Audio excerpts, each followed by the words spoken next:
नमस्कार फ्रेंड्स। तो आज बहुत सारे सवालों के जवाब मैं दे रही हूँ। बहुत सारे लोग पूछ रहे हैं, बच्चे कंफ्यूज है, पेरेंट्स कंफ्यूज है, हर कोई कंफ्यूज है। जो भी जिसका बच्चा स्कूल में जाता है, चाहे फर्स्ट से लेकर 10th तक के क्लास में बच्चा पढ़ रहा है, लेकिन ये जो कन्फ्यूजन जो चल रहा है, बहुत सारे स्कूल्स के टीचर्स को भी नहीं पता कि ये R1 लैंग्वेज, जो R1 R2 R3 है, वो क्या, क्यों और कैसे इम्प्लीमेंट होगा जो इंग्लिश मीडियम स्कूल्स हैं। तो मेरा वीडियो देखिए, आपको पूरा अप टू डेट मिल जाएगा कि आगे क्या होने वाला है आपके बच्चों के फ्यूचर में।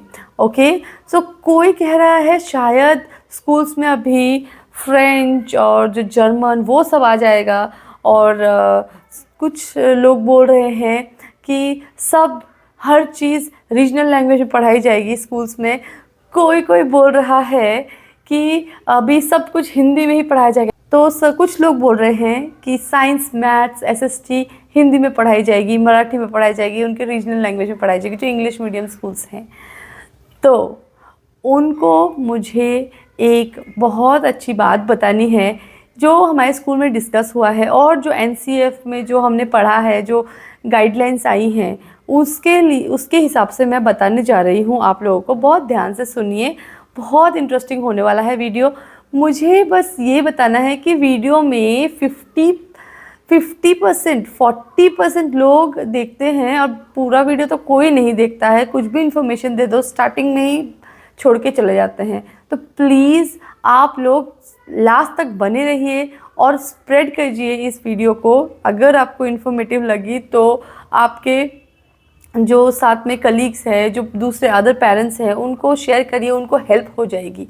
हाँ, प्लीज़ कमेंट, क्या ये बात आप एग्री करते हो, और कुछ आपको इंसाइट देना है तो फिर प्लीज़ कमेंट करिए। दो सब्सक्राइबर दीजिए मुझे और लाइक करिए। तो आइए चले हम शुरू करते हैं आज का वीडियो। तो ये जो 3 लैंग्वेज फॉर्मूला है क्या है और कब से स्टार्ट होने वाला है? This is 2026। ओके, जो अभी जो डिस्कशन में आया है और जो स्टार्ट होने वाला है, पहले तो जो एनसीईआरटी है उनकी जो बुक है पहले थी, अभी नई वाली जो बुक आई है वो है कावेरी। वो this is very good name and सारी चीज़ें उसमें इंक्लूड हो जाएंगी। तो उधर ना बढ़ते हुए मैं बता रही हूँ जो कन्फ्यूजन लोगों में है कि ये लैंग्वेजेस का जो कन्फ्यूजन चल रहा है, तो उसके बारे में बात कर रही हूँ। मैंने कुछ पॉइंट्स नोट डाउन करे हैं।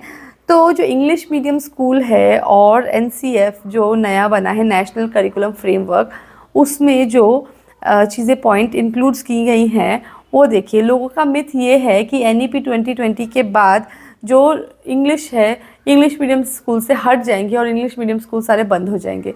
ऐसा नहीं है। This is totally completely false statement जिसने भी बोला है। तो आइए देखते हैं आगे क्यों।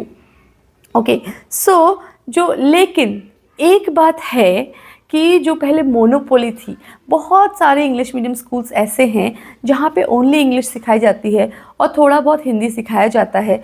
Other local language mother tongue नहीं सिखाई जाती। सो उनके लिए अभी क्या हो गया है, उनके लिए जो इंग्लिश की मोनोपोली है वो ख़त्म हो जाएगी। हाँ, तो आगे अभी क्या होने वाला है मैं बता रही हूँ। सो अभी है रूल जो है 2+1।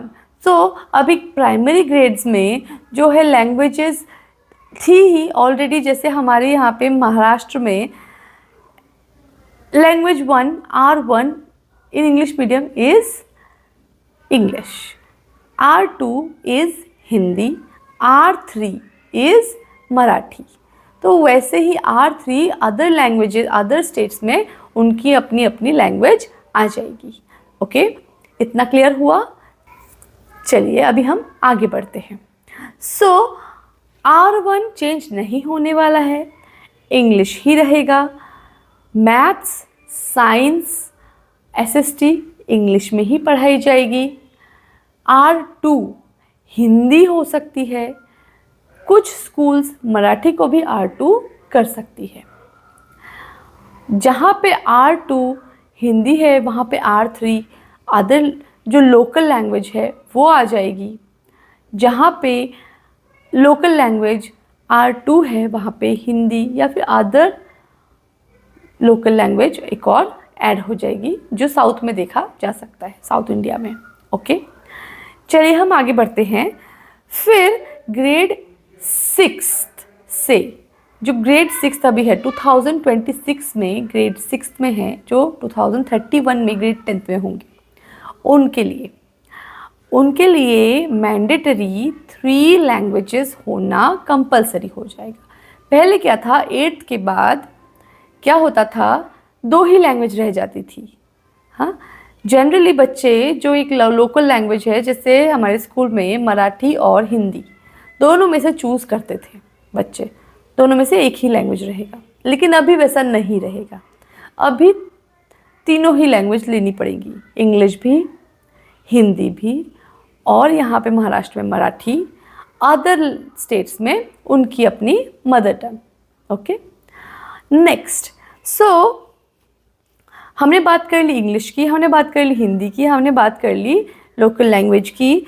तो यहाँ पे 6th ग्रेड के जो बच्चे हैं उनको कंपलसरी होगा R3 लैंग्वेज लेना। बहुत सारे स्कूल्स ऐसा करते थे कि फॉरेन लैंग्वेज सिखाते थे, फ्रेंच, जर्मन वगैरह सिखाते थे, लेकिन उनके पास उनकी कोई भी मदर टंग या फिर कोई भी इंडियन लैंग्वेज नहीं होती थी। इंग्लिश के साथ अदर 2 फॉरेन लैंग्वेजेस सिखाते थे, तो इंडियन लैंग्वेज को उतना बढ़ावा नहीं मिल रहा था। तो इसलिए अभी आपको अगर अदर लैंग्वेज सीखना है, अदर फॉरेन लैंग्वेज आप सीखेंगे, ले सकते हैं आप फ्रेंच या फिर जर्मन, बट आपको 2 इंडियन लैंग्वेज लेना ज़रूरी रहेगा, कंपलसरी रहेगा। ओके, सो अभी पैटर्न कैसे आएंगे एग्ज़ाम के, क्वेश्चंस के पैटर्न कैसे आएंगे, किस तरीके से पढ़ाई होगी। तो R1 का लेवल अच्छा खासा हाई होगा, एनालिटिकल स्किल्स पे फोकस किया जाएगा, एनालिसिस ऑफ लिटरेचर। हाँ, एनालिसिस मीन्स वो शेक्सपियर या फिर जिनके बारे में वो भी पढ़ रहे हैं, तो उनकी क्या सोच होगी उस टाइम पे, क्रिटिकल थिंकिंग कैसे उसको हम यूटिलाइज कर सकते हैं, एप्लीकेशन बेस्ड क्वेश्चंस ज़्यादा रहेंगे, कॉम्पिटेंसी बेस्ड क्वेश्चंस रहेंगे। R2 में फोकस्ड रहेगा ज़्यादा प्रोफिशेंसी पे, स्टैंडर्ड रहेगा हाई लेवल से थोड़ा सा नीचे। R3 जो है उसमें बेसिक लिटरेसी आएगी, तो ये है basic formula language 3 language formula का। सो आशा करती हूँ आप सबको आइडिया हो गया होगा कि किस टाइप के लैंग्वेजेस क्या क्या आपके बच्चे के स्कूल में होंगे। ये कन्फ्यूजन मैं दूर कर पाई, आशा करती हूँ मैं आपको समझ में आया होगा। अगर कोई कन्फ्यूजन है अभी भी आप कमेंट में मुझे डाल सकते हैं, बता सकते हैं, मैं आगे आपको रिप्लाई करूँगी, बताऊँगी। और एक आपको अगर कुछ और पता है चीज़ें तो आप प्लीज़ लिखिए, ताकि एक इन्फॉर्मेशन का पूल बन सके, दूसरे लोग भी नॉलेज ले सके। मेरी ऑडियंस बहुत स्मार्ट है, मुझे पता है, तो इसके लिए आप अपना इंटेलिजेंस शो करिए कमेंट बॉक्स में, ताकि दूसरे लोग भी उससे बेनिफिट हो सके। Thank you so much.